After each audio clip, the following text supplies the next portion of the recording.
Welcome everybody to another episode of Three Dad Bods with Brent, Carl, and Sean. We got a special old neighborhood guest to add to the fourth Dad Bod on here. We got Glynn Ralph with us. How you doing, man?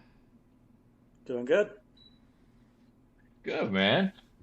So guys, good week, poor week, blah blah week.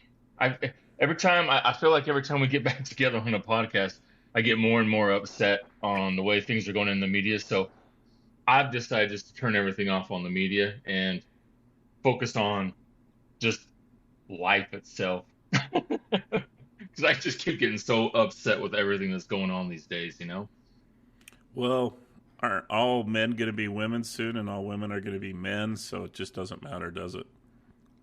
Do you want to know my opinion on this? This is Maybe. just the life according to Brent here. I think that there is a giant push to stop growth in population. And the way to do that is number one, push abortions. Number two, what is a woman? We take them completely out of existence and we shame you for thinking that there's anything worthwhile in being a woman.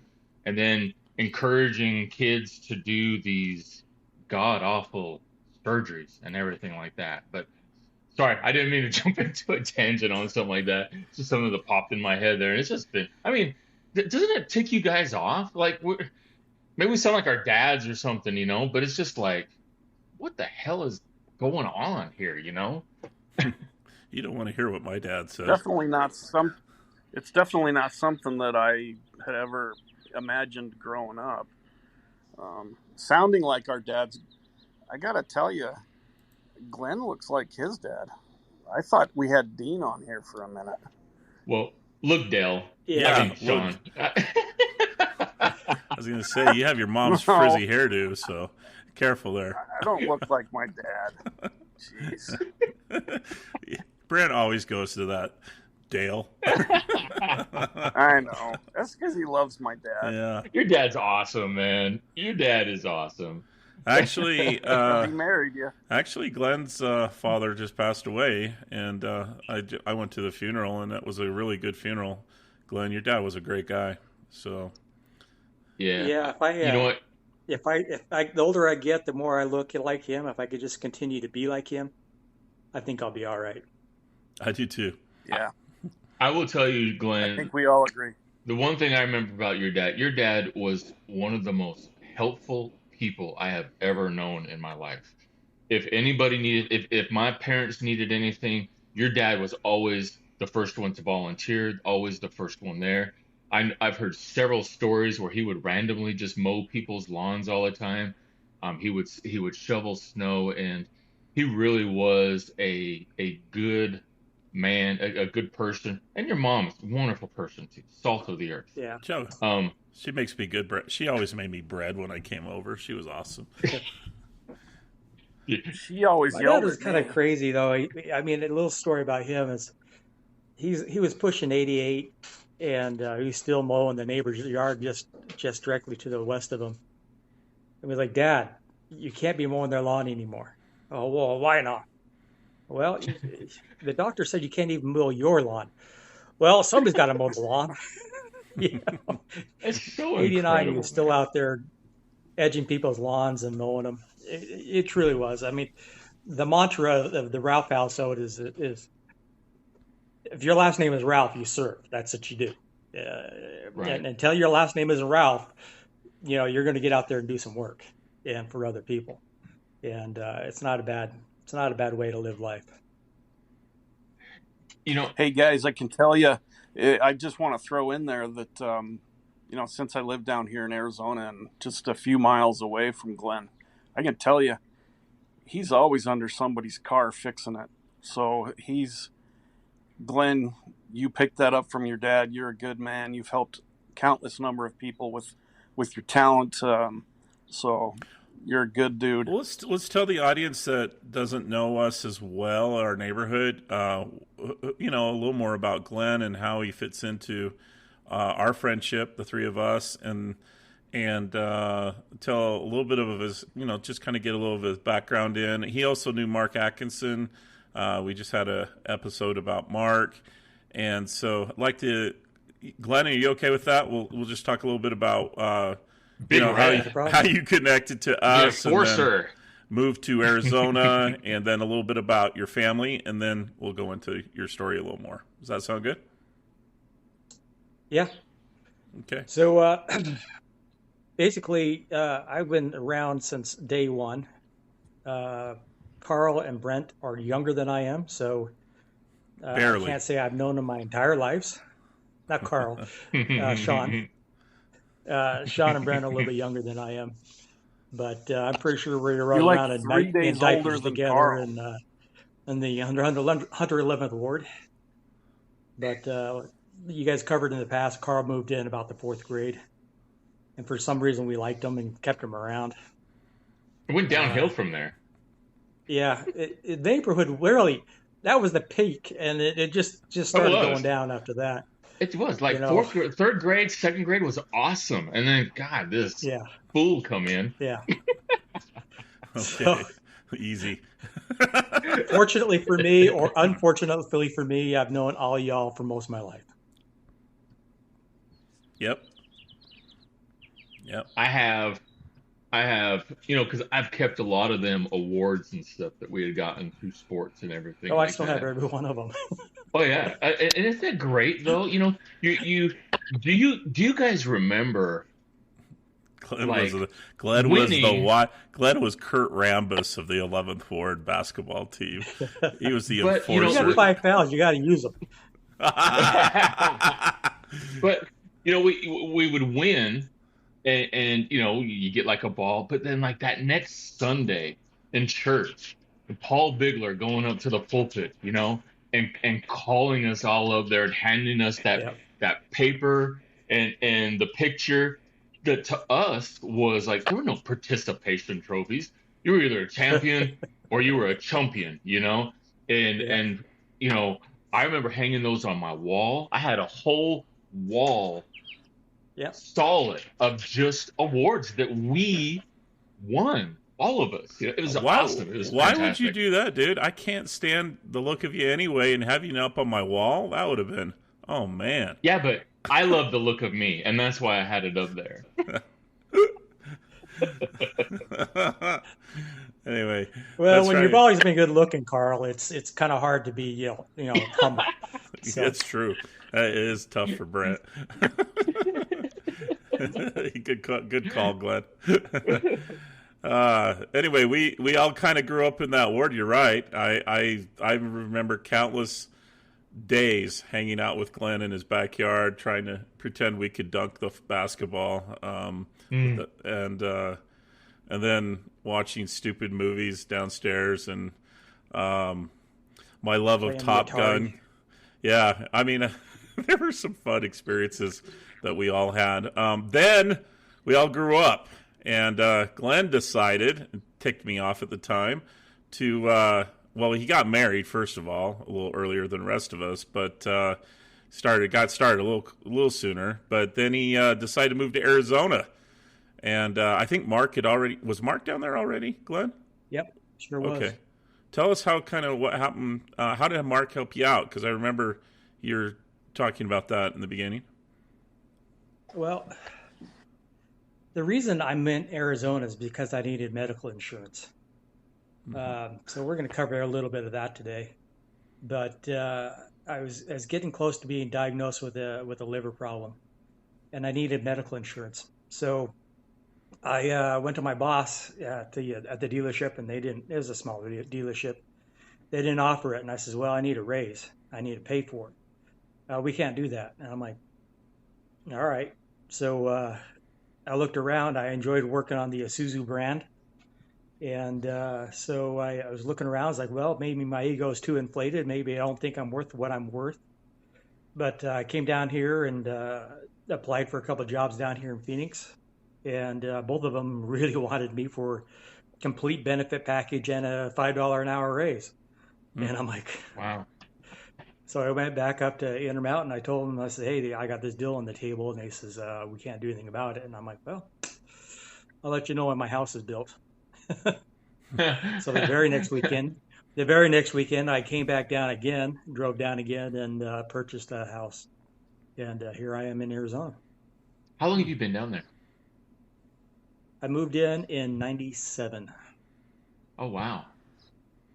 So you've had You're hired. all your family were born there except for Amanda, right? Your oldest. None of them were born here. Oh, really? Okay. Yep. Oh, My youngest girl, she was like a year and a half. oh. See where I'm at. Sorry, man. Totally out of it. Okay, so yeah, you had you had a pretty big family when you first moved down there. Then, kind of a Yeah, big, 4 kids. kind of scary, or were you nervous? Well, Brent's done that. Carl's done it. You move to a city where you know nobody. It's like, but Good and bad. but unlike Brent, I mean, yeah, if you're still in the church, it only takes a week before you know everybody, and you have that support system behind you, to where if you needed to call somebody, you got the phone number right there. So it was a little scary at first, but it was more difficult taking my mom's only grandparent or grandchildren away from her at the time. That did not go well. The wrath of Doreen. but We've all felt but the it has wrath been of a huge Doreen. blessing for us to be in Arizona. I'll tell you that. That's good, man. That's really good.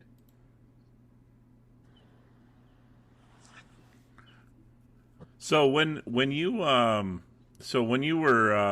working for a was it Chevrolet dealership at that point, right? Isuzu. Up in Salt Or Lake, well, no, when you were in Phoenix. This is after you moved there. it's a Chevy and a Suzu dealership. Yeah. Okay. So they provided you the health insurance that you needed, and Yep. you continued along living life, and then tell us a little bit about the health problems that began to develop, and All right. yeah, go into that in a little more Let me tell detail. you a story, guys. Hang on. Let me take this for a little while. I'll fill in my life for the last a little bit, and I'll catch you up a little bit here. Okay. So I had donated blood, and that donation of blood came back, said your liver enzymes are bad. You got hepatitis. I'm like, what? Wow. So I got to in the process of getting that diagnosed. And before they threw the diagnosis out there, but it was the time in the era, if you remember this, pre-existing conditions. Yep. Your insurance didn't have to cover you all your pre-existings. They could either everything else, but the pre-existing they didn't have to cover it. And so they says we don't really want to diagnose you all the way until you have insurance. And Wow. that's what led me down to Arizona. Once I got down here, I got diagnosed with what's called a primary sclerosing cholangitis. It's an autoimmune problem that's attacking the liver. So So I've let me known ask about this disease since I was 27, Mm-hmm. 28, and it's very slow, in my case, it's a very slow uh, deterioration of the liver, and it's attacking it. And some people end up getting just primary sclerosing cholangitis. From here on out, I'm going to call it PSC. Okay, so some people can go a very long time, like I have with PSC. Some people, I don't know if you guys remember Tawani Kolb, Mm-hmm. yes. Mm-hmm. Alicia Gardner's husband. Yeah. Okay, well, he ended up dying about 8 years ago of primary sclerosing cholangitis. So he's a young guy, and it was kind of a reality check to me. It was like, wow, this is real. Um, there's a Chicago Bulls linebacker. I think it's Walter Payton. Is that who it is that Yeah. has died Chicago with primary Bears. Running sclerosing back. cholangitis? What's Mm-hmm. that? Yeah. Chicago running back. Bears. Walter Payton. Yeah. Chicago Yep. Bears. Greatest of all Running time. back. One of the Yeah. goats. So it's uncommon, but unfortunately it's there. And what you do is it attacks the liver so bad that you need a liver transplant, and they put you on the list, and you get your liver transplant, and then you're good for another. They say the average time from diagnosis to transplant is 14 years. Wow. You think about that. You think about how Wow. slow I am. I still have my original liver in me, and I'm running at 28 years, Wow. 25 years since I've been down here. So I've been kind of Half incredibly your blessed. life. Yeah, I've been incredibly blessed down here of having a slow reaction to the PSC. Hmm. Yeah. Now, there is a small chance to get cancer of the liver. That's a that's a it's a cancer that is unbeatable. It was when I was diagnosed with this PSC years ago. They said, "Yeah, you get cancer, you're done." Okay, it's don't get cancer. You'll be all right. But 8 years ago, I was just getting done serving as bishop.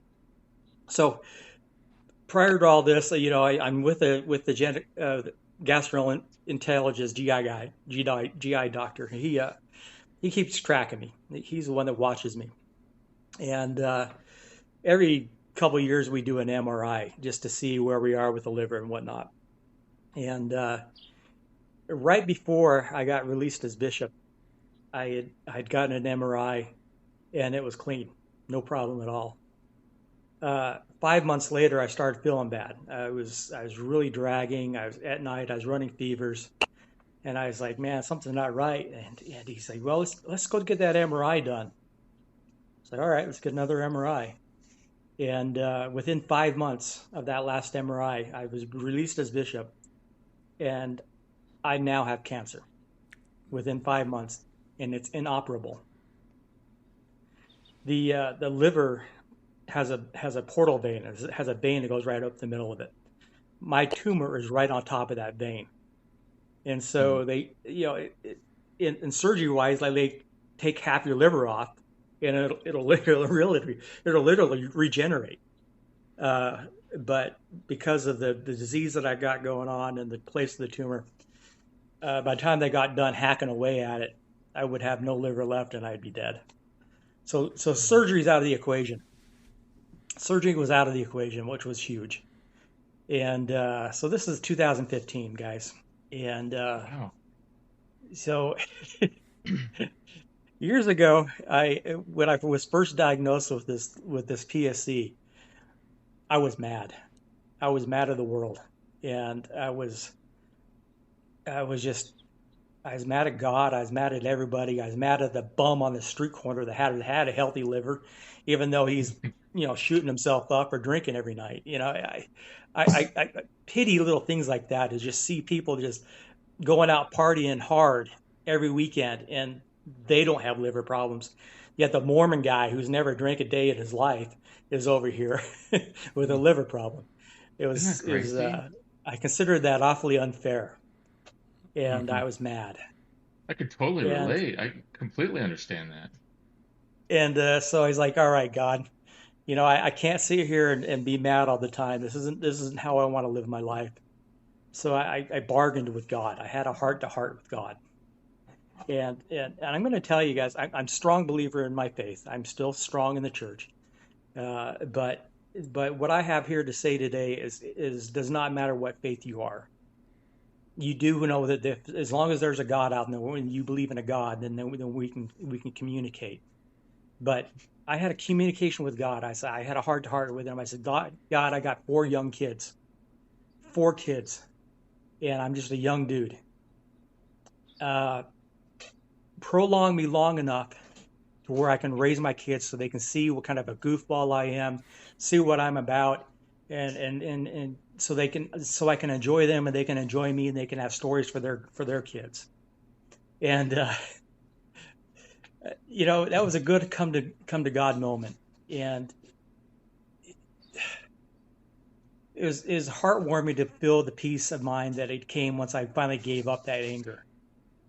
Finding the peace that it comes to understand that, yeah, I've got a long road ahead of me, but there's hope. And so years go by, my kids are now getting old. They're all going on missions, and I get cancer. And I'm thinking to myself, oh, the crap, this is the unbeatable cancer. And at the first, when you ever get that diagnosis of cancer, the pity train. I call them pity trains. You get that pity train, and so I jumped right back on that pity party, and Hmm. yeah, anger and all those emotions are healthy. You need to have those emotions. God gave us anger so we can understand joy, and so in that process of going through this, of getting diagnosis, finding a treatment, finding a place to give you treatment, I came across this oncologist. Man, this guy has the faith in the world. Man, he's a little Indian dude, and he was something else, man. He could sell me sand in the Sahara Desert if like I would buy anything from him. But he had such a positivity about him that I couldn't help but to say, okay, well, I'm going to get better. I'm going to fight this thing. And so I started doing the chemo, and and after the chemo, I did 6 weeks of everyday radiation. Oh my goodness. Uh, yeah, it was a bit rough. Uh, Yeah. I'm still working. I going through all this. I still worked a full-time job, guys. I Wow. Yeah, you hadn't I just kept retired on yet, going. right? Yeah. Yeah, I was not going to let my body win. And Hmm. and in that process, by this time, I've picked up a hobby of riding bikes. Hmm. Riding bikes is an interesting thing because you can always tell yourself you're not going to lose. You're going to win. And that hill that's coming up against you, you say to yourself in your mind is, okay, I'm gonna race against my best time, and I'm gonna beat my best time up that hill. And halfway through that hill, you're thinking to yourself, oh crap, what did I sign myself up to? You know, this hill's long, it's steep, and I'm running out of juice. You know, but you get that fortitude, and you say, oh God, I'm not going to stop. I'm going to keep on pedaling, and eventually at the top, you're over the hill, and you get the joys of going back down that hill at ridiculous speeds on a stupid bike. So So, this might be a dumb question, but why biking versus running? I mean, just curiously. well, I kind of look like this. Have you ever seen a runner with a happy face? No. Except my son. Those, it's always pain to them. It's like, I don't see that you're having a good time. Uh, That's a no. good Swimming. point. Carl, As you're a a swimmer, mechanic, so my knees are shot, and I can't handle the pounding of the running. Sean, I can't So, stand running either. I don't know where he got it from, but it wasn't me. Do you want to know the crazy thing? I couldn't stand running at all either. I really like 90 feet was my limit. The length of a basketball court. That's all I'm going to run. And if I'm running past that, you should probably start running too. But that's like still your limit. well, dude, I'm doing like 3 miles a day now, and it's Yeah. like, and like Glenn's talking about, like you see something and you challenge yourself. You're like, I'm gonna hit it. I'm gonna hit this hill. I'm gonna get to the top. And midway up, you're going, what did I get into? What am I doing here? But like when you hit that top, like you said, it's like it's like you won a thing and Paul Bigler's giving us an award in church again, you know? Well, yeah. Glenn, tell us too. You got involved, and I think you have quite a good support group down there. But tell us about your cycling friends. That yeah, I mean, how did you? I mean, how do you get involved with the community of cyclers if you're wanting to get into cycling? I mean, I'm kind of curious how you got in. I mean, you're really invested in that sport now, from what it sounds like. Yeah, I got a ridiculously expensive bike out there that tell you what, if you're as cheap as I am and you buy an expensive bike, you go out and ride the bike just because it's sitting there. Because you're like, if I bought that stupid expensive bike, I'm going to ride the darn thing. I'm telling you that right here and now. So, funny thing is that a really expensive bike has not made me a lick faster. I don't know how that happens, but Isn't that how it always goes? I'm So still do you old and race? Like, do you enter what's that? races also? Do you enter Yeah. I competitively do, races? I do, I do races, but That's they're awesome. more just geared towards me, my Yeah. personal best. Strava is an app that I use to gauge where I'm at as far as my goals and those around me. But cycling is really easy to get to. Most cycling shops have groups you can go join. with them. And they have different levels of beginners, intermediates, and the experts, and you can pick and choose where you go with those guys. It's really easy. I didn't do that route because I live in a fairly well-to-do area, and there's a lot of middle-aged men that like to wear lycra and pedal their bikes insanely hours. So I just joined in with them. Do you wear lycra now? Because I remember. Oh, dude, I am so sexy when it comes to that stuff. Man, I don't know how my wife keeps her hands off me. I really don't. I mean, I don't know how she does either. I mean, that's amazing, man. I can't. I'm thinking about you right now. I try to pedal fast enough to where nobody can see me wearing my lycra. All right, I got one funny story. Glenn and we took a ballet class together for 2 weeks. Yeah. Well, we thought we were going to become better balanced in terms of basketball skills, right? Remember that, Glenn? That's fair. Unfortunately. Yeah. And there was this one guy. He was an older dude, and he was wearing some really interesting clothing. So I can just imagine Glenn right now in his biking suit. So I'm glad you are scaring young men everywhere, Glenn. I appreciate that. So just close your eyes. Cycling is really easy. To move on. Well, I had to tell that story. I just came popping in my brain. So to move on. So yeah, cycling's easy and it's a fun sport. Like I'll go out and do about 100 miles a week. Wow. That is crazy. So, in the Arizona heat too. Yeah. Well, yeah, man. You get up at 4:00 in the morning and start riding the bike at 4 in the morning. It's not so bad. It's the sun. The heat isn't as bad when the sun is down. Yeah, as long as the sun's not glaring on you, you're okay.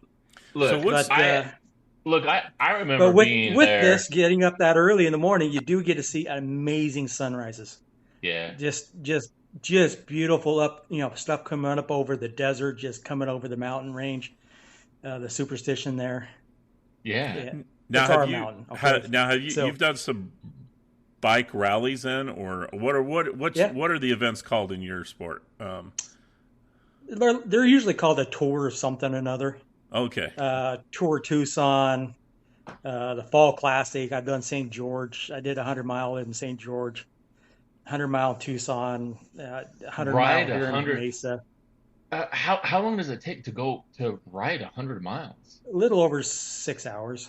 Wow. You can average about 18 miles per hour on those bikes. That's awesome. A little over 6 hours. I did it once, and it took me 2 days. 2 days for 100 miles on a bike? I'm kidding. Oh. I'm joking. Okay. Come on, Carl. Well, no, Glenn, when you're doing one of these races, do you have a support person that follows you around, or do you just have to kind of work it out and figure it out? No, there's aid stations. Okay. They put the aid stations about every 30 miles. Just like running, you pull into there. 30 miles, though. Yeah. Well, it's 40 miles between this and the next aid station. Yeah. You better not have a flat tire. That's about mile 32. I'm dead, I can go. Yeah. So, at the aid station, you'll have your water and your pickle juice and some snacks to refuel on if you want to stop. Does that pickle juice really work? It does. Yeah, it does. It does. It stops cramps. It tastes terrible. Horrible. It tastes terrible. But at the time, I'm telling you, some of the best pickle juice I've ever had is on a bike ride when I was cramping really bad. I mean, I could have drowned a gallon of that stuff. And I wouldn't. That's your body reacts to what it needs. Can you mix it with something to make it taste better? It needed that salt and needed that stuff, and it tasted great. Oh. Carl's asking if you can make a margarita with it. Yeah. That's right, Sean. Well, you're drinking it for the benefits is what you're drinking it for. Because, like you said, this stuff, it's amazing what it does. It's a business idea for, all those aid stations, all those marathons. Say, hey, get your margarita juice, right? A little ice. So moving on with the story, Carl. You go to the biking. Yeah, let's go. Let's continue the story. I'm sorry, distract. Squirrel. So, you guys are so all over the world. It's just something else. It's like, you love us. That's called podcast. You can do whatever you want on them. Anyway, go ahead, Glenn. Sorry about that. So I get done with this. I get done with this chemo and this radiation, and it comes out that I beat cancer. I beat this unbeatable cancer. And, Mm. and you sit there and you think to yourself, how does that happen? And when you're just done of being bishop, everybody knows you in the ward. And I had primary children and adults and whatnot praying for me, and the support and the feel, the gratitude when it comes to that is what really pushed me forward. But the long gist of it is I never allowed myself to have huge mental breakdowns, huge pity parties. I understand. When you have this problem, you realize that every day is a gift. Every day, you wake up and you're breathing and you're sucking air. No matter what happens during that day, life is better than the alternative. Hmm. And so when you get that attitude, you can do amazing things. You can see things that are much more important to you, and you can see things that are not important to you, and you have no desire to waste any energy towards that at all. And it kind of pinpoints you to understand that I'm given this gift and I need to accept it and magnify it. And so I make it a point, I talked about my kids is I can tell my kids, let me back up.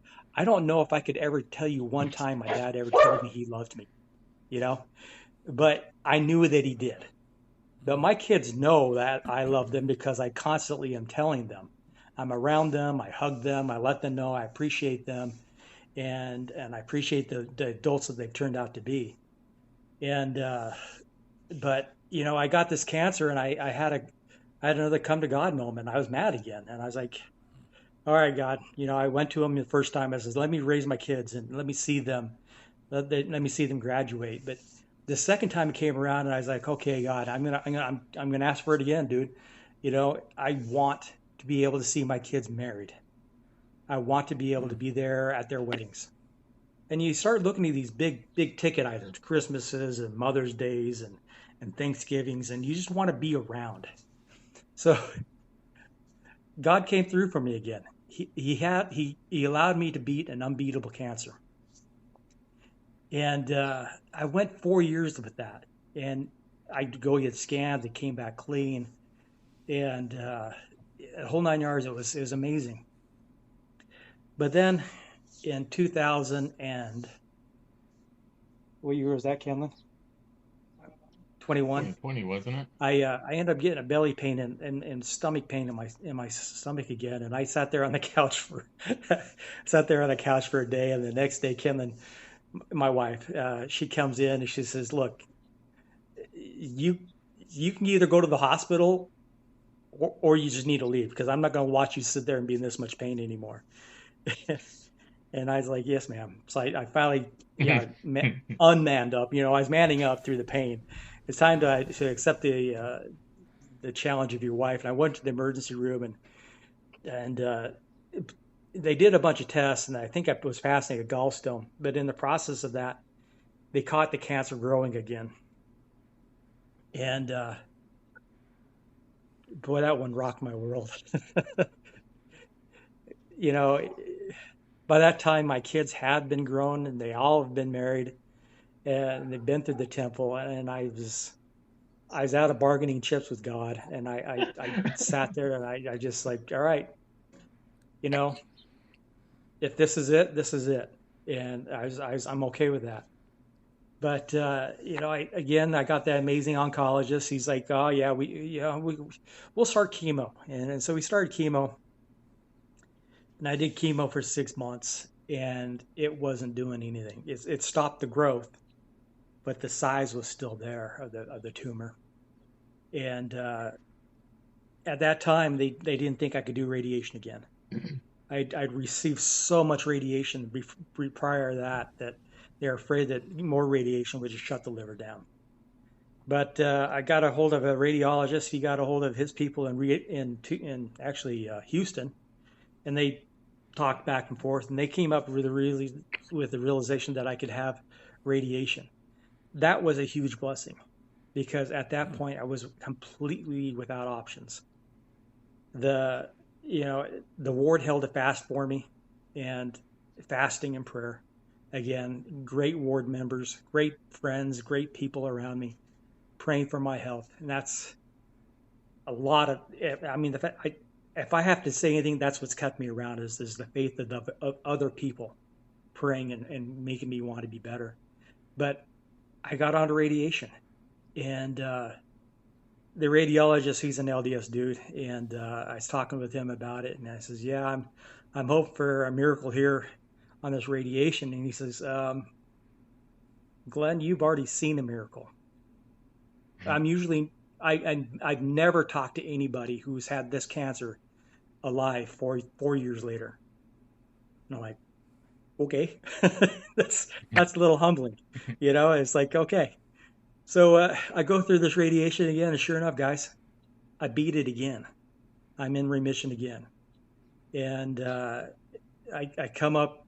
It's been about a year since my last treatment, but it's just truly amazing that the will to survive and my faith in God has allowed me to be here today. Because it's like I said, Tawani is not here anymore. He was a great man, and he had a great family behind him, and he didn't get these blessings that I got.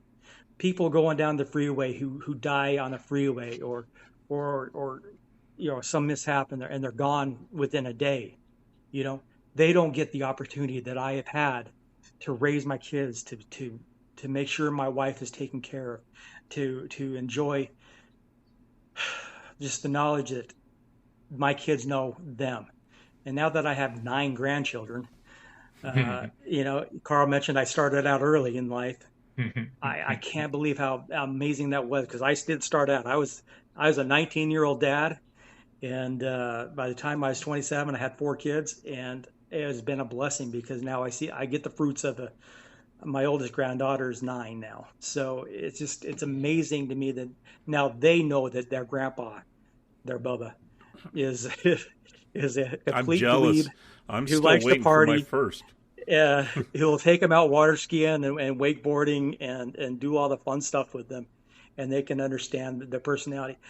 All that derives of my knowing my leaving an impact in life with these kids, all stems from the Hammonds. The Hammonds' mom passed away before any of those Diane or Paul knew their mom very well, and they were raised by I their don't even dad. remember her. Yeah, I don't remember her at Yeah, all. I don't remember her, but my mom does, and she says she was a really neat lady. But the kids didn't know her, and I didn't want that in my life. So, anyways, I beat cancer again. I'm doing well. Uh, I've got a lot of issues.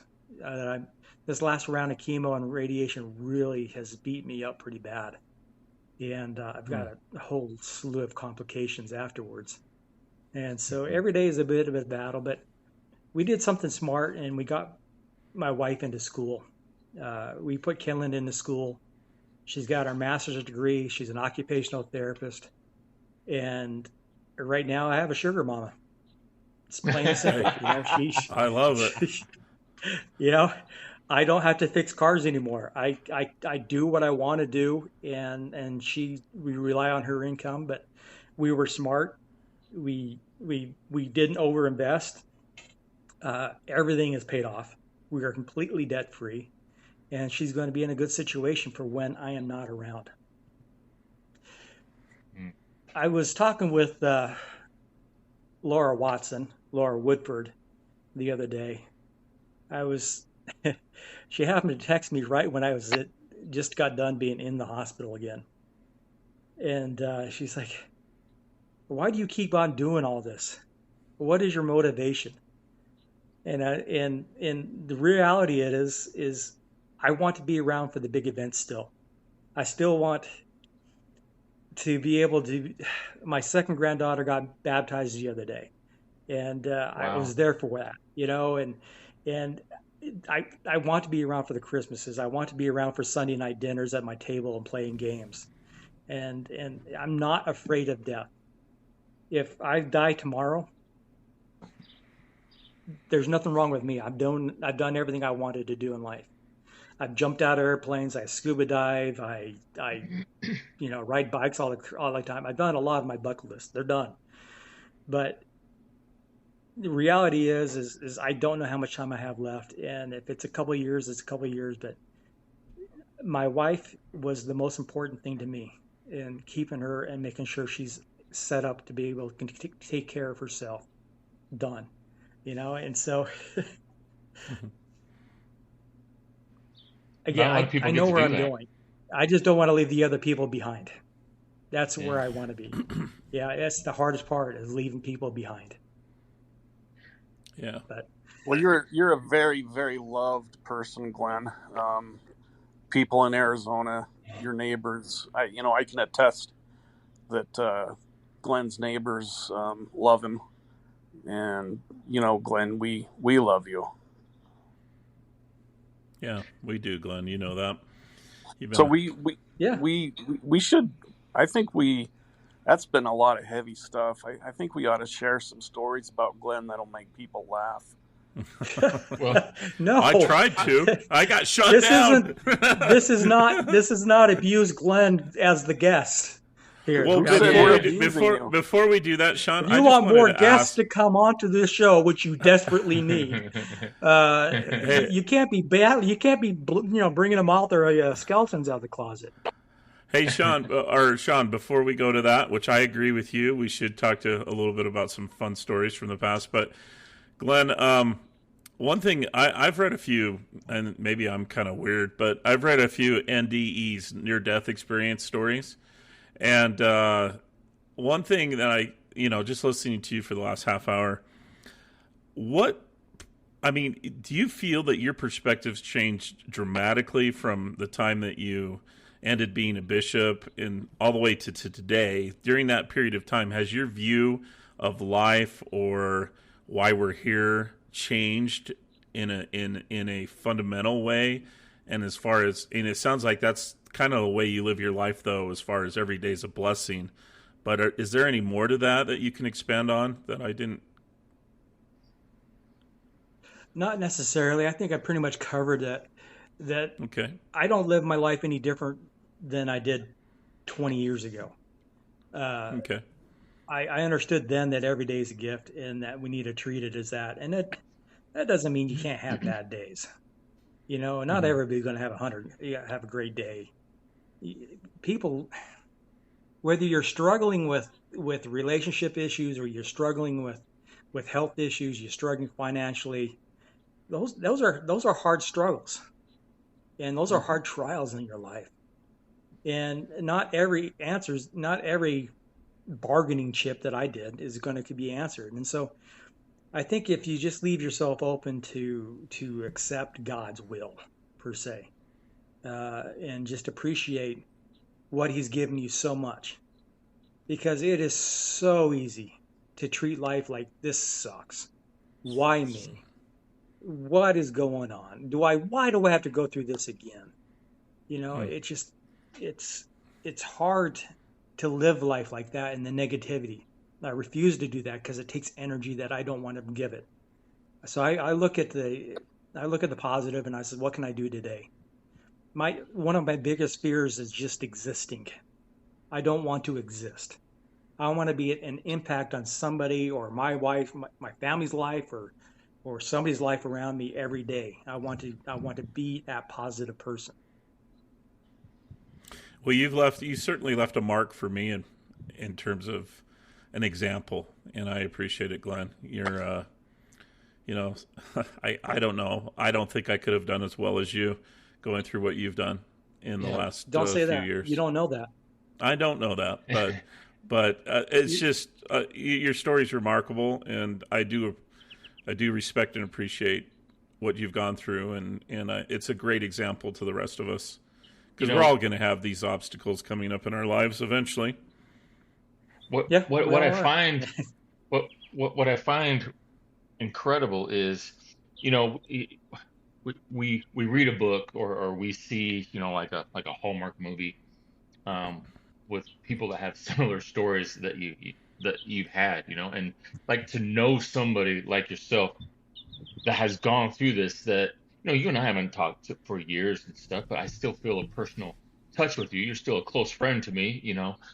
Um, but the thing that I hear over and over in you talking is, you found purpose. You found new purpose. Where very easily, as you mentioned, you were upset, wondering why. You could have easily given up, which I think a lot of people do. A lot of people say, you know what, that's it, I'm done. Throw in the towel and make your way out. But you shifted your thoughts and found a purpose and said, no, I'm not ready to go yet. I need to have this. I need to make sure this is taken care of. And you set a purpose. It's interesting because I don't think people realize how much control we really have in ourselves. You can wake up in the morning and you can say, "Oh God, it's Monday again." You know what? And you know what? Your whole Monday is just crap. Or you can wake up in the morning and say, "God, it's Monday. What a great night's sleep I had." And it changes your whole perspective. It changes the whole way you view everything. And that's what you did. You could have said, "I hate this. I'm done. This is it. Everybody hates me. The world is over, blah." But you're like, People are trying no, to tell me man. how I'm supposed to think. Yeah. And that's what's so incredible. Like, I don't know. And I can't put myself in your shoes. I can in a way where I think you're very competitive. You have to be competitive after everything you've done, because you look at everything now as a progress and a challenge.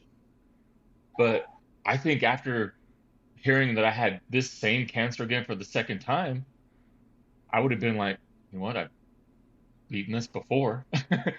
I've Yeah, defied odds before. I'm not going to allow people to tell me this is unbeatable, because you yeah, have proven not once, but Mm-hmm. twice Or is it that 3 you times? can. I'm kind of twice, confused.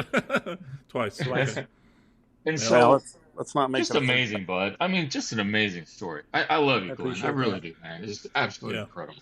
Great story.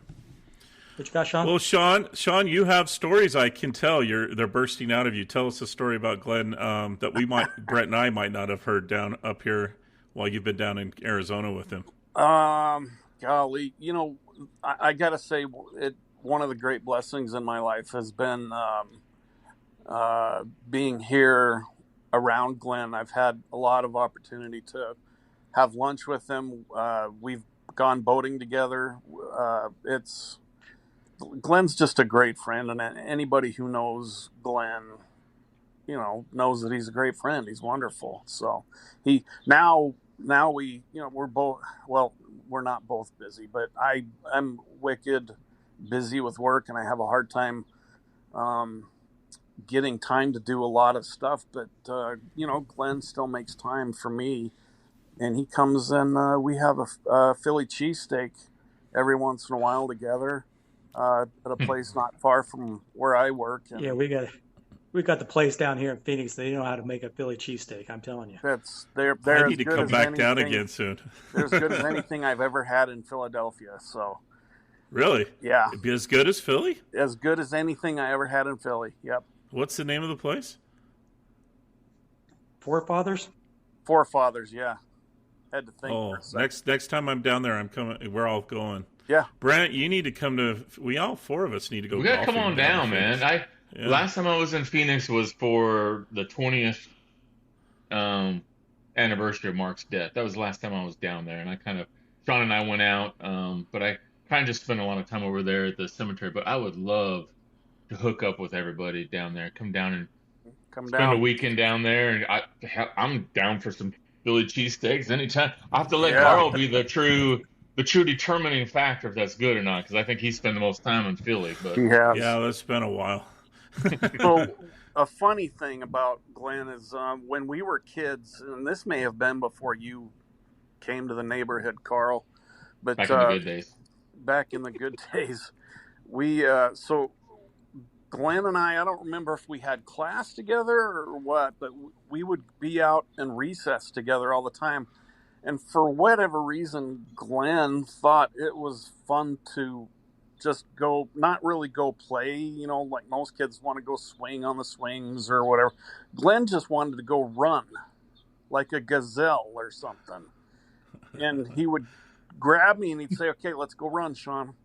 And I could never keep up with his long legs. And so he'd say, okay, I'll hold your hand and my speed will go into your body. So we would go running around the playground holding hands. I'm holding his hand. Sean's like flailing in the wind. We're glad. Think of a cartoon. This is going to be the preview video, Sean. I hope you realize this. Yeah, I know. Sean and Glynn just prancing around. Up.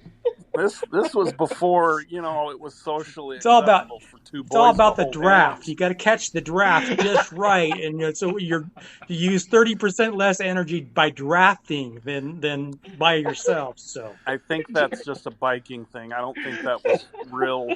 I don't think that happened when Doesn't we go were with running holding around hands, the Glynn. playground. Maybe it's good I missed that.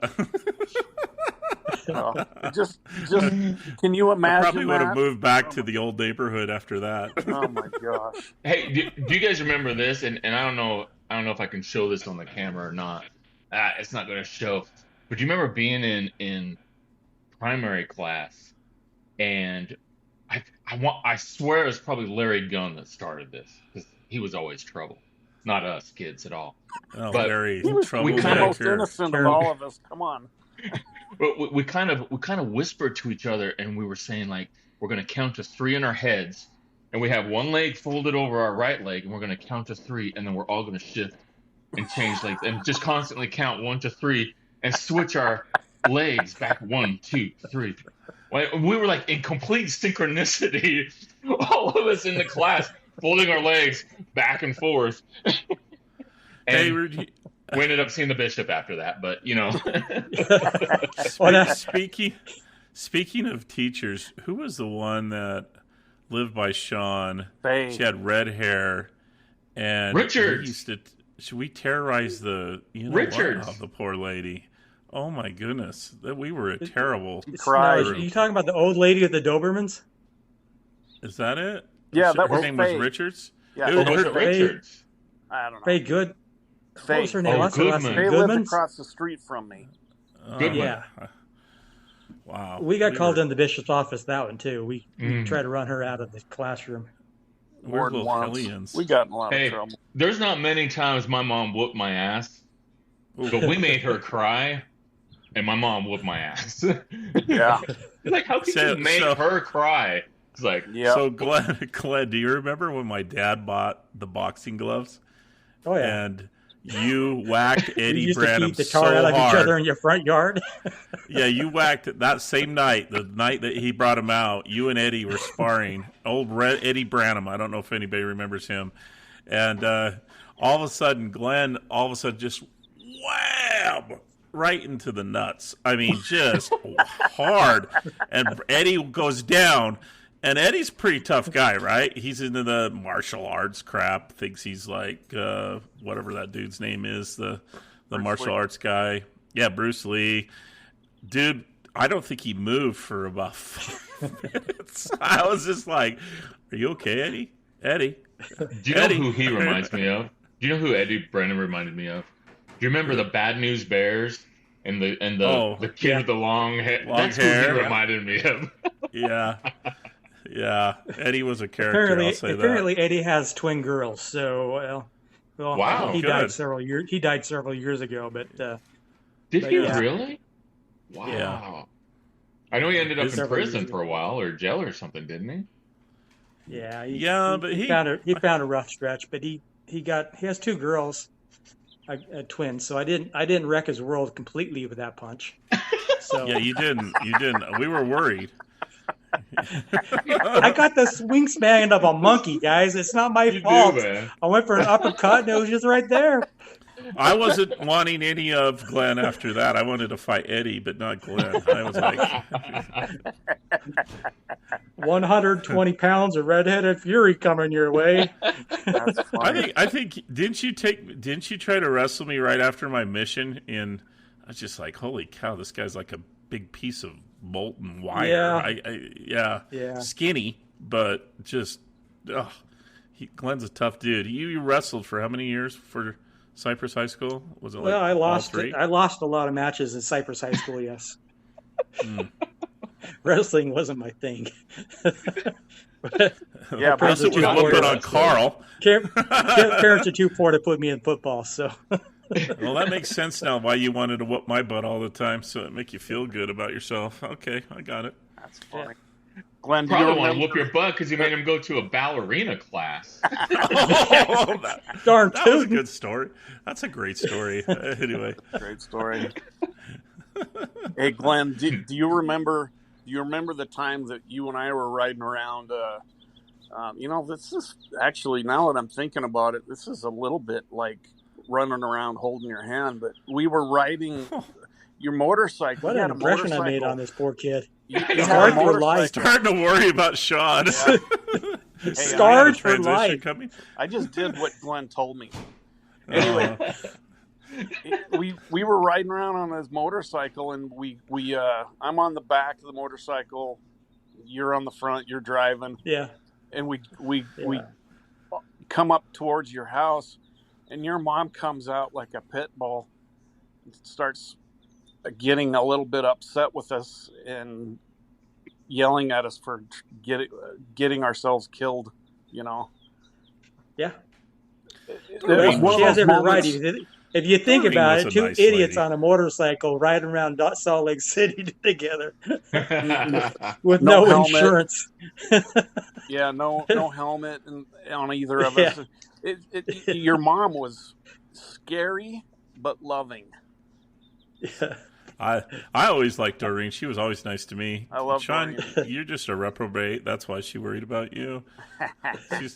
She's like the grandma on Friday Night Lights. She didn't like you. You know what? I would go over to her house and she would feed me peanut butter sandwiches. So she liked me. Okay. Well,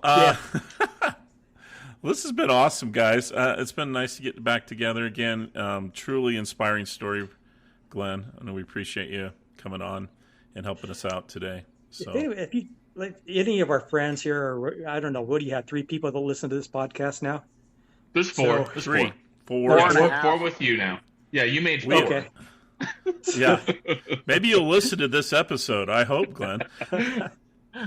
We're watching. If all 4 of you, if you have any questions at all, I'd be glad to chat with you, whether text or phone call, whatever. I've got a lot more stuff I could throw into that story, but it's only an hour long, so I admitted a lot of stuff, but nonetheless, it's all good. It's like I said, as long as you can remember that life is good and that every day is a gift from God, then you're doing all right.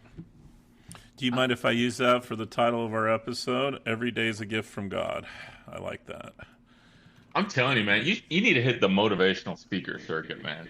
Yeah, It's dude. like I'm telling you, like You know where I went to listen high to these school at. things. I'm not the most eloquent even person in the better, world. man. you Even did a great better, job, though, man. You did a I great mean, job today. I'm telling you, like, if more people could hear your story, it would make this world a better place. It really would. It just, yeah, Sorry.